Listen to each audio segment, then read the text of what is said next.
வெண்ணிலவே தரையிலுதித்தார், ஒரு சிரிப்பு இதயம் பறித்தார்.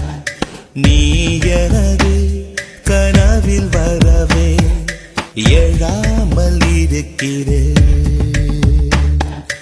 உன் சுவாசம் உயிரை தொடவே விடாமல் பிடிக்கிறேன்.